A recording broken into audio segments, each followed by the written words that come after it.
Друзья, приветствую вас на своем канале Хельга Вайт «Живем в Словении». Сегодня я хочу рассказать вам, что удивляет американцев, которые приезжают в Словению. Вот в этом видео по ссылочке вы можете посмотреть.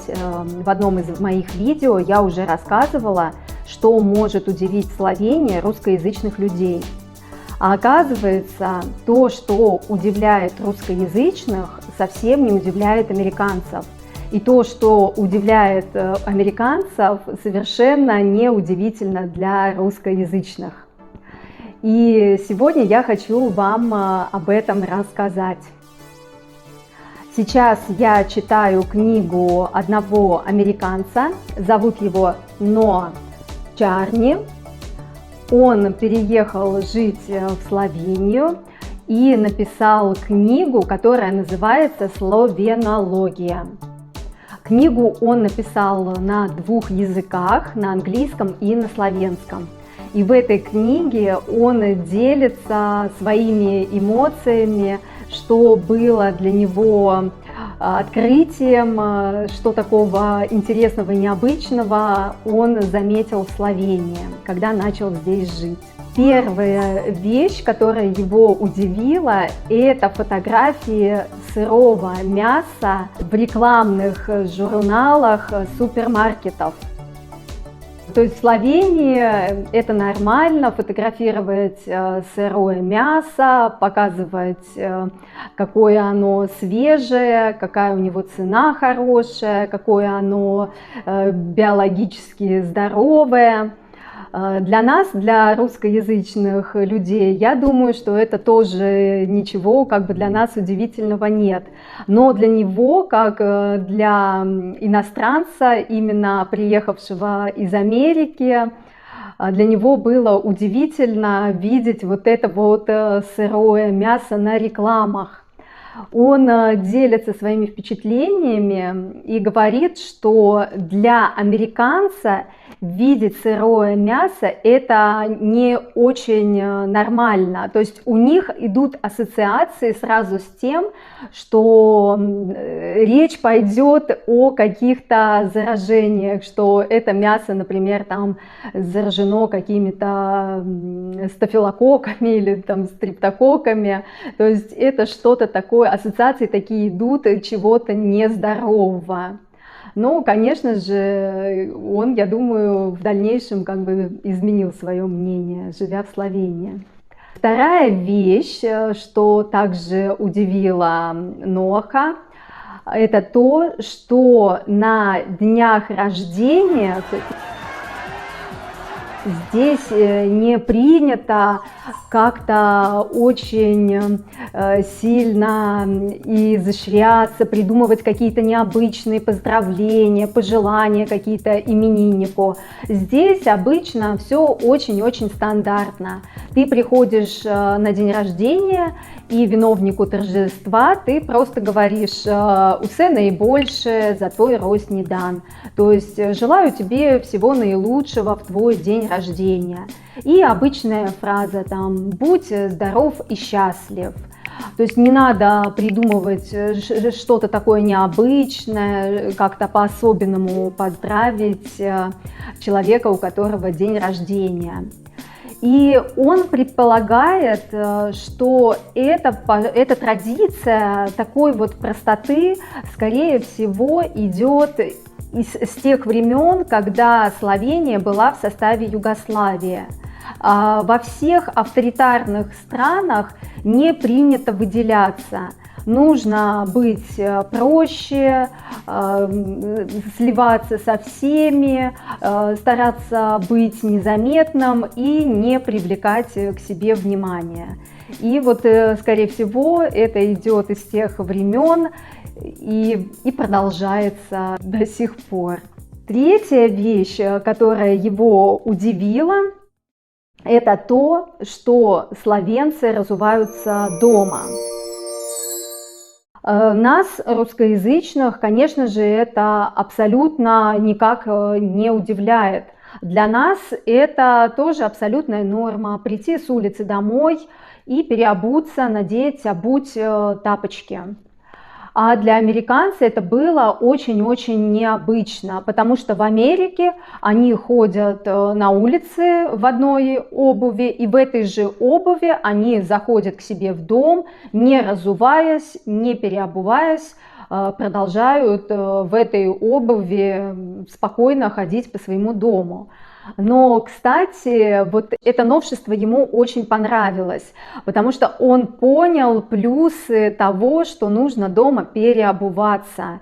То есть дома у тебя меньше грязи, у тебя дома чисто, ты не приносишь с улицы никакую заразу в дом. То есть это очень-очень хорошая новая привычка для него.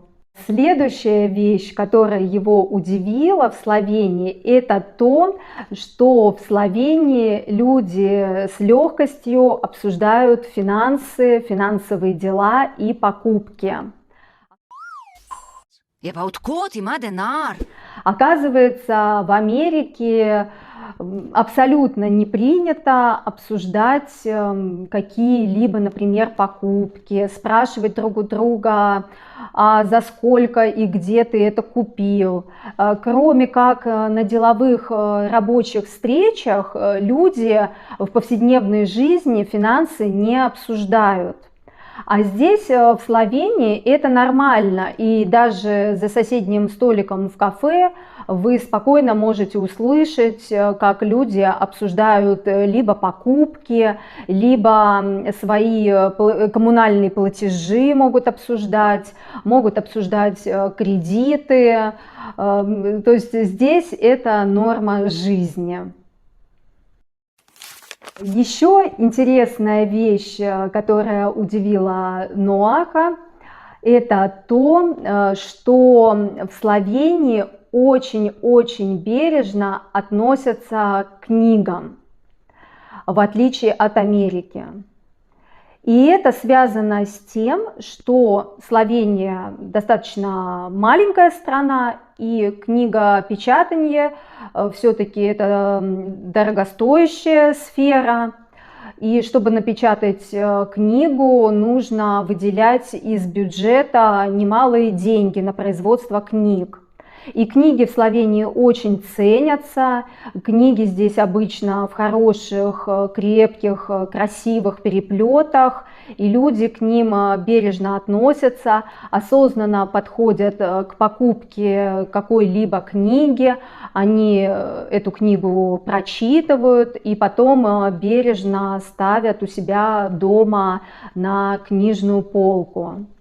А в Америке страна большая, книг очень много, книги печатают в мягких таких обложках, и люди просто могут прочитать книгу и кому-нибудь ее подарить, например, или даже выбросить, или она будет дома как-то валяться. То есть книги стоят дешевле, и люди проще к ним относятся. Еще одна вещь удивила нашего героя, это то, что в Словении принято друг друга приветствовать у себя дома или на каких-то коротких встречах рюмками алкогольного напитка. Этот напиток здесь в Словении называется жганье. Это что-то наподобие бренди, то есть это не такой прям сильно крепкий алкогольный напиток, но он очень распространен в Словении. И люди могут выпивать по рюмочке при встрече, при начале каких-либо дел, то есть здесь это полная норма. Видимо, в Америке все-таки такой традиции нет. И последняя, седьмая вещь, которая удивила нашего американского героя, это то, что в Словении есть доступность до любого человека абсолютно. Я тоже как-то рассказывала, обращала свое внимание на этот момент.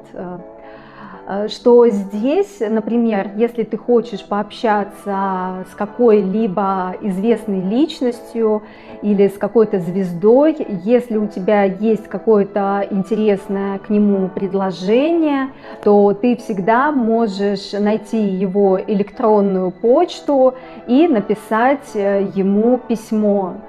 И если ваше предложение действительно стоящее и интересное, то, скорее всего, вам ответят. Это очень большое отличие от Америки. В Америке у любого известного человека всегда будет очень много секретарей, продюсеров, агентов. И зачастую просто через вот это огромное количество людей очень тяжело дотянуться с каким-либо предложением до самого человека. То есть вам сначала нужно убедить агента, например, что ваше предложение действительно стоящее, что оно может заинтересовать данную звезду. Нужно убедить секретарей, продюсеров. И если только они посчитают это действительно интересным, нужным, важным, может быть, они донесут ваше предложение до звезды. Здесь, в Словении, наверное, это связано, конечно же, с тем, что страна очень маленькая, и люди, даже звезды, не имеют агентов, каких-то секретарей, продюсеров. Они обычно очень доступны. И нашему герою, конечно же, очень это понравилось. Он таким образом познакомился с известными людьми в Словении и даже создавал с ними совместные интересные проекты. Вот на этом, друзья, я буду заканчивать. Напоминаю вам, что если вам интересны мои видео, то не забывайте, пожалуйста, подписываться на канал и ставить лайки. До новых встреч!